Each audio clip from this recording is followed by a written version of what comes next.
श्री राधे। अब तक हम लोगों ने दत्तात्रेय के 24 गुरुओं की चर्चा सुनी। अब भगवान बड़ा विचित्र विषय कहते हैं। किसी व्यक्ति को फांसी की सजा हुई हो और उसको फांसी के फंदे पर ले जाया जा रहा हो, और बीच में आप उसको रसगुल्ले दें, बढ़िया बढ़िया कपड़े दें, बढ़िया बढ़िया भोजन की सामग्री, बढ़िया गाना सुनाएं, अच्छा लगेगा? क्योंकि अभी थोड़ी देर बाद तो उसको फांसी के फंदे में झूलना है। तो हमारी भी स्थिति वैसी ही है। हम कहते हैं कि हमारी आयु बढ़ रही है, आज हमारा जन्मदिन है, हम इतने वर्ष के हो गए हैं। वस्तुतः देखा जाए हमारी आयु बढ़ नहीं रही है, हमारी आयु घट रही है। प्रत्येक दिन हम उस फांसी के फंदे के नजदीक जा रहे हैं। तो हमें सांसारिक विषय अच्छा लगे तो कैसे? भगवान कहते हैं निवृत्तम कर्म सेवेत प्रवृत्तम मत परस्त्यजे।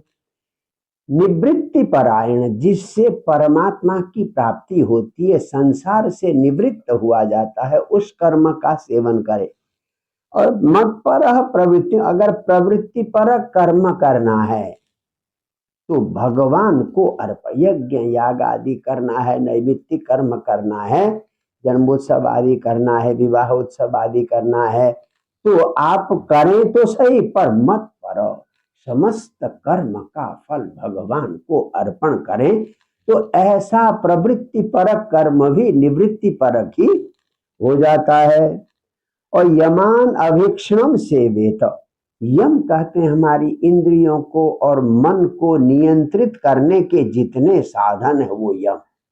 कैसे हम इंद्रियों पर विजय प्राप्त कर सकते हैं, कैसे हम चंचल मन पर विजय प्राप्त कर सकते हैं, ये उपाय तो करें, परंतु यमान सांसारिक नियम, सांसारिक जो लोकाचार हैं, उन लोकाचार को आवश्यकता हो तो करें, न भी करें तो कोई दिक्कत नहीं।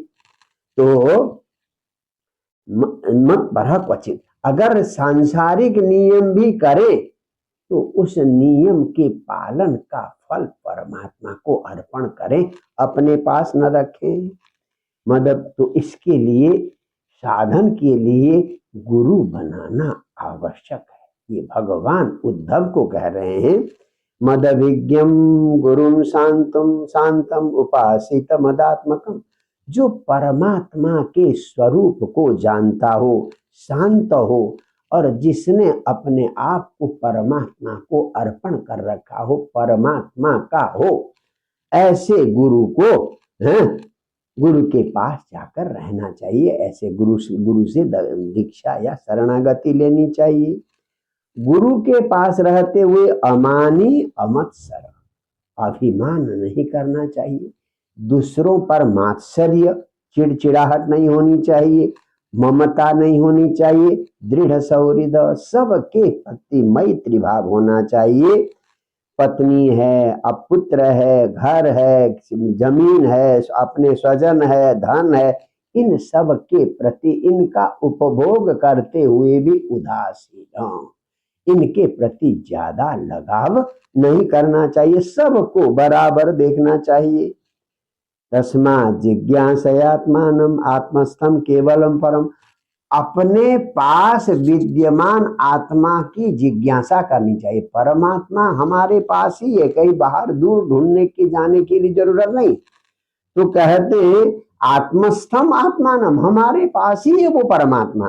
तो उसको केवलया जिज्ञासया ज्ञेयम, तो जिज्ञासा से जानने की इच्छा रखनी चाहिए।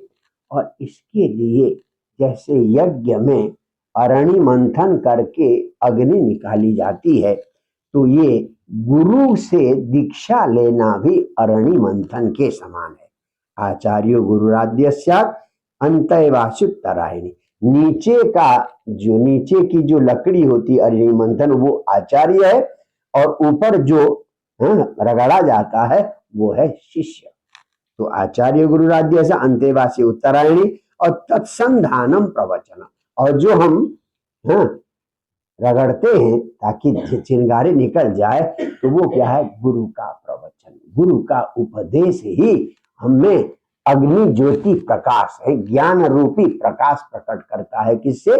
गुरु का दिया हुआ प्रवचन। तो इस प्रकार से हाँ, विद्या संधि सुखावह, तो ये विद्या की संधि है, ज्ञान की संधि है गुरु और शिष्य के बीच में। तो इस प्रकार से वैशारदी, जब इस प्रकार से गुरु से आत्मविद्या का ज्ञान हो गया, तो वो वैशारदी बुद्धि, एकदम विशारद बुद्धि है।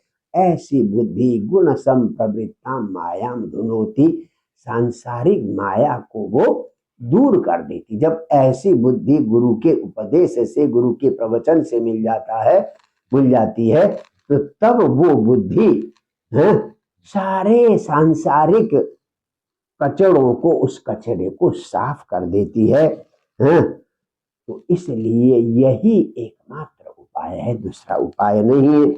अत्रापि कर्मणाम कर्तु अस्वातंत्रम च लक्ष्यते, अगर कर्म मार्ग में सुख होता, सकाम कर्म में सुख होता, तो कहते कर्म कर्तु अस्वातंत्रम, आप जो भी कर्म करते हैं ना, आप स्वतंत्र नहीं है, आप परतंत्र हैं, और कर्म करते हुए भी परतंत्र है। शास्त्र ने जैसी आज्ञा दी है, कैसे मंत्र बोलना है, किस प्रकार से करना है, कैसे विनियोग करना है, कैसे बैठना है, क्या करना है, पूरा अस्वतंत्र हैं आप।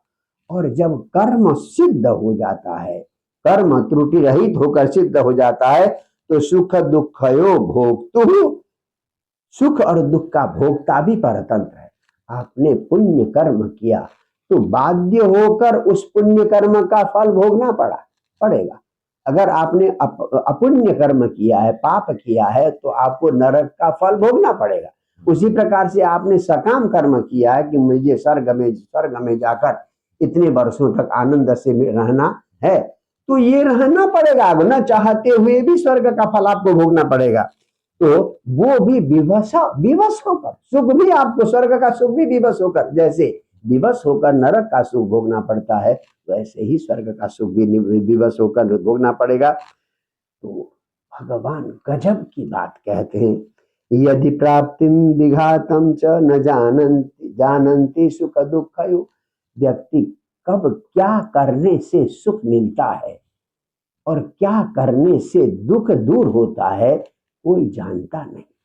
अगर कोई व्यक्ति जानता भी है, तेपेध्या न विदुर युगम, फिर भी वो मृत्यु से बचने का उपाय नहीं जानते।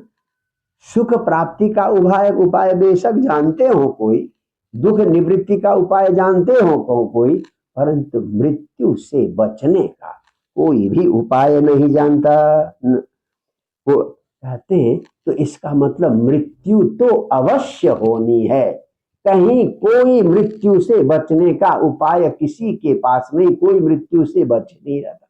इसका मतलब क्या है, हम धीरे धीरे उस फांसी के फंदे की ओर धीरे धीरे आगे बढ़ रहे हैं। बताइए, किसी को फांसी की सजा हुई हो और उसको जल्लाद पकड़कर जो है फांसी के फंदे की ओर ले जा रहे हो, उससे कहेंगे चलो रसगुल्ले खाओगे, रबड़ी खाओगे, बढ़िया गाना सुनोगे, नृत्य देखोगे, बताइए उसको ये सारी चीजें अच्छी लगेगी? अभी थोड़ी देर में उसको फांसी होनी है।